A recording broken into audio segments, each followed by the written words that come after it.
sisi ndo wale tuliobarikiwa na Baba. Sisi ndo wale tuliosaidiwa na Mungu.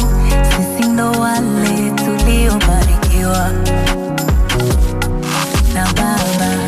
Sina hela, sina pesa, sina do, sina nyumba, sina gari, sina kila kukikucha minawaza kesho, tapiga moyo konde nitafika Walao kudharau leo watakusalimia kesho. Kwa heshima wanao kusema sema watakusifia kesho.